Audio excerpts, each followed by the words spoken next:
look at all the auditions that I've seen over the years, I have to say that the best auditions are the ones in which the actor doesn't try to recreate what they rehearsed. In other words, they know the work so well that they have an opportunity to be spontaneous because they know the work so well. Welcome to Casting Actors Cast, insights for actors on acting in the business of show. Casting director Jeffrey Dreisbach takes you behind the scenes and reveals secrets to a successful acting career. You can find out more on the web at castingactorscast.com. Please enjoy, like, and share Casting Actors Cast.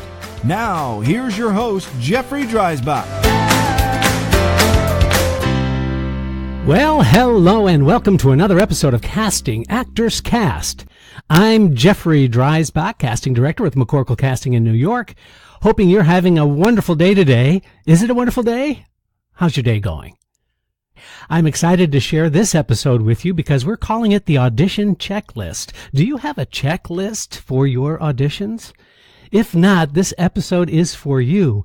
If you do have a checklist, then maybe you might want to stay tuned because there may be some items on the checklist that you might not have thought of. So today's episode is the Audition Checklist. And this is that moment of the podcast where I just want to shout out all my deepest thanks to everyone who's been listening and sending back comments and downloading the free book called Conversation Pieces Out of the Studio, the voiceover workshop for professional actors. You can do that, by the way, by going to Casting Actors Cast and filling out the comments form. And with that information, I just hang on to it. I just like to know. It helps me keep track of how many listeners are listening. And when you submit the comment form, you're able to download a free PDF book. It's 100 pages of this voiceover workshop. It's a book that I wrote a few years ago, but it's still quite relevant in that actors are always curious about how to break into the voiceover business. This is the book that'll help you with that. It's all absolutely free. And if the book isn't not something that is of interest to you, please leave me a comment. Let me know if you have any questions, problems, concerns. What are the kinds of things you'd like to hear on this podcast? That's what I'm here for, and I would really appreciate hearing from you. I am also just extremely grateful and gratified that we've reached over 10,000 downloads on Casting Actors Cast, and that's not something I ever thought would happen. But the fact that it's happening and that it's happened is really, I don't know, I'm uncharacteristically speechless at this moment. So thank you so much. I'm hearing from people all over the world, quite frankly. Shout out to those countries that have been sending me comments, like Germany, and I've gotten some emails from China and Japan and Sweden, and there's a nice little following in Australia. I mean, it's just crazy. So that's all I'm saying is, just please let me know that you're out there. I love doing these podcasts, and as long as you're out there listening, I'm going to continue to do them. I am not actively seeking sponsors for the podcast. I am only interested in getting information to you that you can use, hopefully on a daily, if not regular basis. So thanks again. That's my whole commercial about getting in touch with us here at Casting Actors Cast. Thanks so much. So the audition checklist. I have 10 items on my checklist when I was acting. Of course, now I'm a casting director, and I can kind of share with you a personal story about this. And I never really thought about having a checklist because I always kind of winged it. And winging it isn't really the best thing to do. The problem with winging it is I thought, well, I'm just going to do as much as I can do given the time that I'm given, and let's just see what happens. I learned over time that that's not really the best approach when preparing for an audition. And so I put together this checklist, and it's really cool to see actors in my office. My office faces the waiting room for our audition center. where we have a theater audition room and then we have a television studio. And so I'm literally looking into the waiting room of actors, and I can tell those actors that have the checklist or have a checklist and have an agenda that they're trying to follow versus those actors that don't. And I'm not saying those actors that don't have a checklist are bad actors. I'm not saying that in the least. I'm just saying try on a concept that imposes some kind of organization to your life for auditioning, like a checklist, and see if that doesn't help you stay focused, stay energized, and stay positive about your auditions. So that's the goal of this whole thing. So here are 10 checklist items for you to consider as you go out into the big bad world of auditioning, professionally speaking, or this certainly would apply to any audition, no matter where you are, whether you're auditioning for a film project, a television project, or a theater project, or maybe even a community theater project, or maybe a college audition. Maybe you're trying to get into a master's degree program. Maybe you're trying to get into BFAs. So this is a checklist that I think you might find pretty valuable.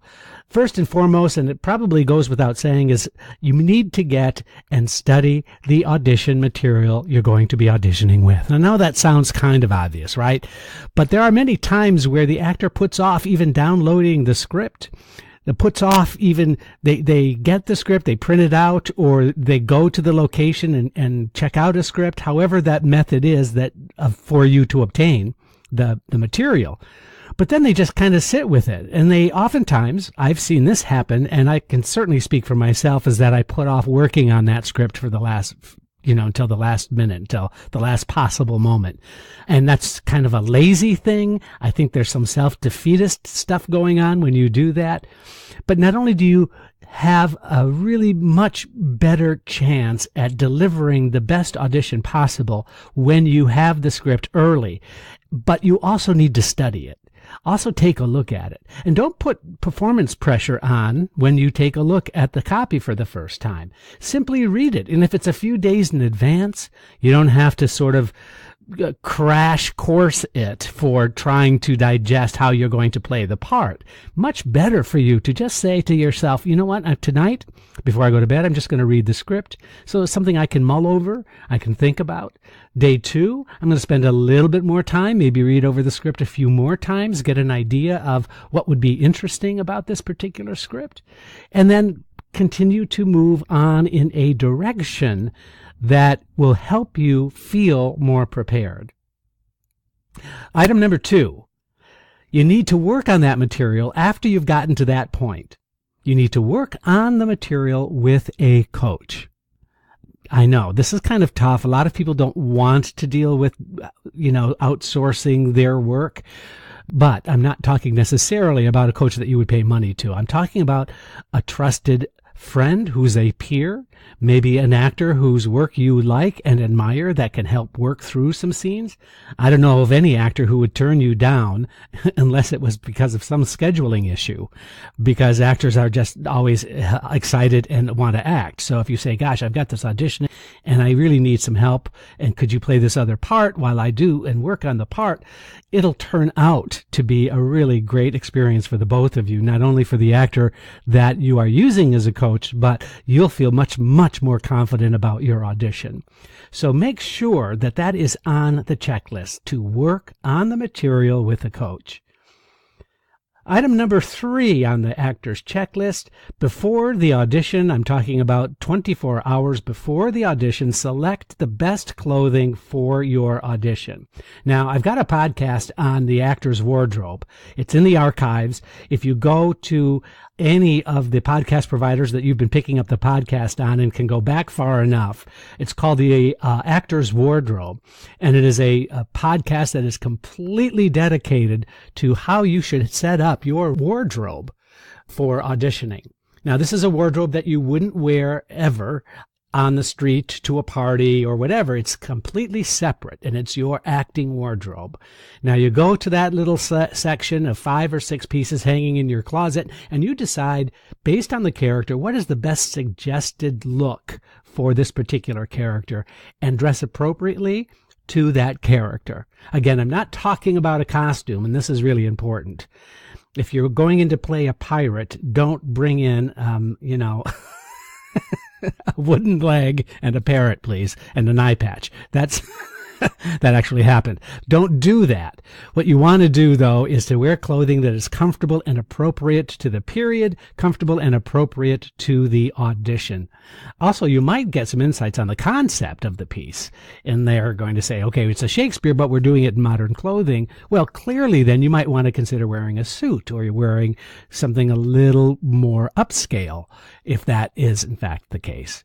So now you've got your wardrobe together. That's number 3. Number 4, really important this, and I know it's going to sound really trivial, and I know you know to do this, but I think it belongs on the checklist, and make sure you get plenty of rest. Make sure you take care of yourself with proper nutrition. Eating well, getting rest, all those really simple, basic things are oftentimes just completely neglected and sort of at the bottom of the list when you don't even realize that when you show up to an audition and you look tired, when you show up to an audition and you don't feel that you've had enough nutrition, you feel either overly hungry because you're too nervous to eat, or you've eaten a big breakfast, for example, and now you're coming in and you feel kind of bloaty and not good about yourself. Those are just horrible psychological and literal things that you can do to help sabotage your audition. So please don't do that. Get plenty of rest. There's nothing like a good night's sleep. There's nothing better than a satisfying meal that is good for you. You just feel better about you. You feel better about the world. You feel better about everything. So that's item number 4. Item number 5, it's about packing your backpack. So whatever you carry, you might carry a purse or a backpack. If you do carry a backpack, and I love carrying my backpack, here are the items in my backpack. So I'm going to go through them fairly quickly. If you need to, you can stop and go back or listen to this again. But in your own mind, do you have the following items in your backpack? 1, gum. Gum is great. Cleanses the breath. And also, if you get nervous and you get dry mouth, gum is the best thing you can do for that. So have some chewing gum.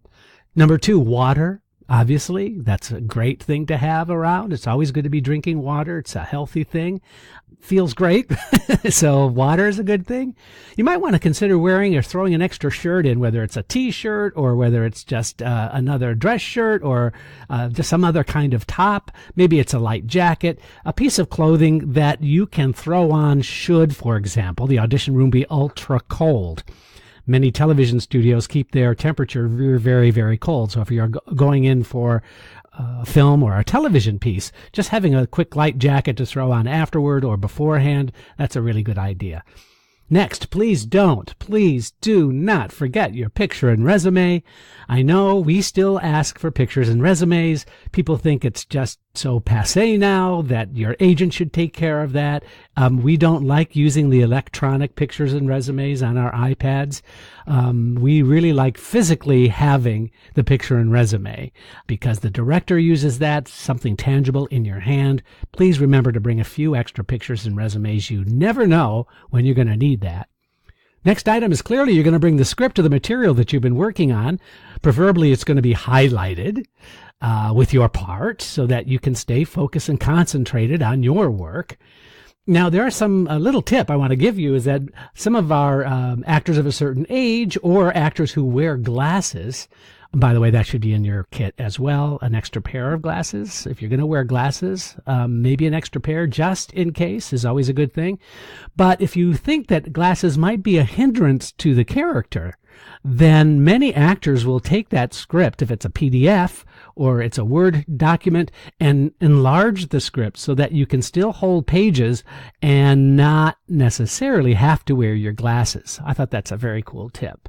A lot of actors like to do that. It also helps them to stay focused on the work rather than the debate about whether glasses are a help or a hindrance. I'm so fast. I've had more caffeine than God ever intended today. So here we go.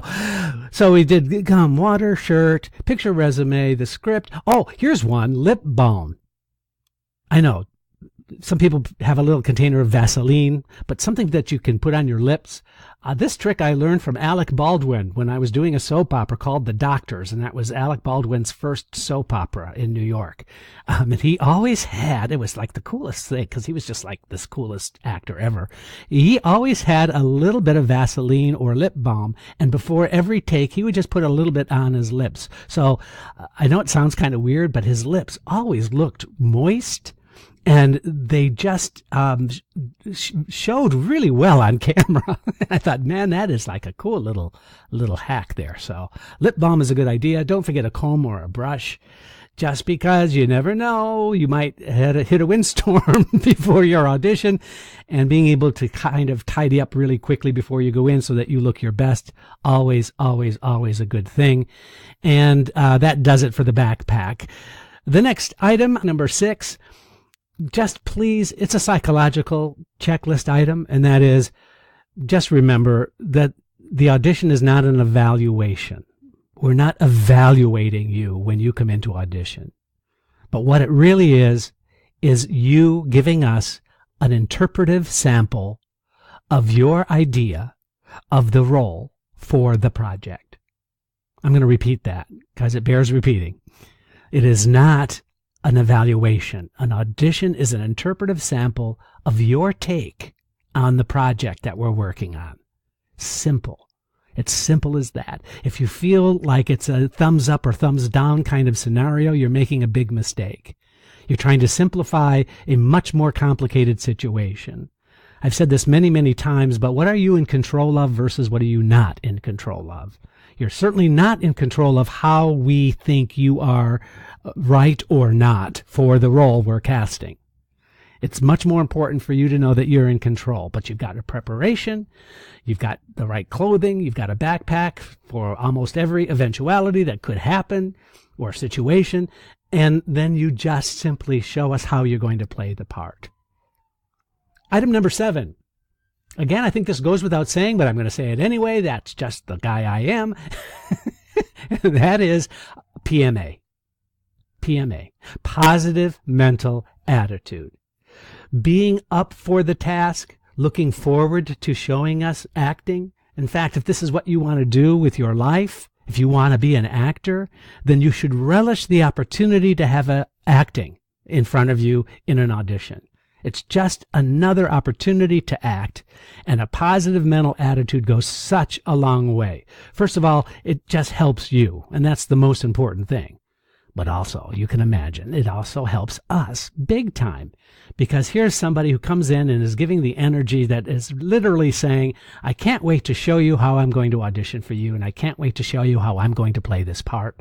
And I'm really grateful and appreciate this opportunity, and that's it. And that becomes really impressive, and I think it's worthwhile putting that on your checklist. Number 8, make sure you have some kind of catalog method for your audition. In other words, you need to write down, who did you meet? What was the audition for? What did you do in the audition for your character? Were there maybe there's some adjectives, or maybe there's some key little notations you can give yourself so that you can remember what you did in the audition. Did the director give you an adjustment? Oh, what was that adjustment? That should go in whatever method you have. I know actors who have just a sheet of paper. I know actors that use a 3x5 card, or they have an Excel spreadsheet on their phone. Hey, that's a good idea, that you can have all kinds of categories and fill out the categories, fill out the date, the time, make it kind of a project for yourself. Because you are the CEO of your own company, wouldn't you want to have that data for future reference? I know I would. Number 9, plan to have something to do after the audition. Just plan on it, whether it's going out to lunch with a friend, whether it's meeting with your agent, whether it's going to the Little League game, whether it's going to be going to the gym to work out.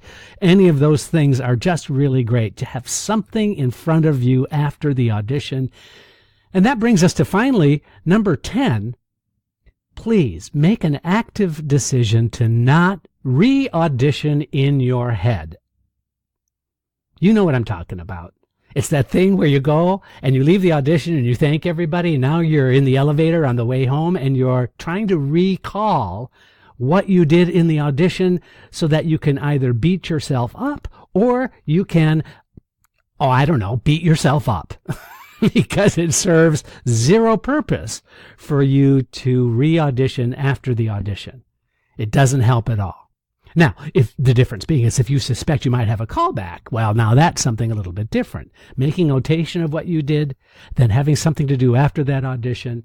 And then if you know that there's a callback ahead, you certainly will have time to breathe and figure out the best way to approach the callback.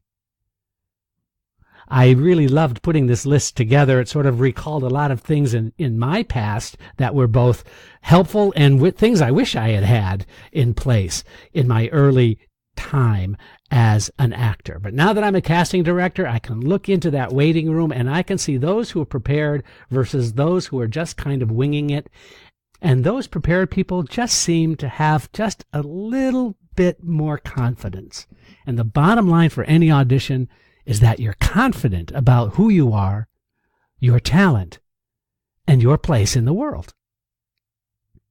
I hope that this has been helpful. My name is Jeffrey Dreisbach, and this is Casting Actors Cast. You've been listening to Casting Actors Cast with host Jeffrey Dreisbach. Find out more at castingactorscast.com and let us know if you would like us to cover topics you're interested in. Thanks for listening. I'm Matthew DeSarno.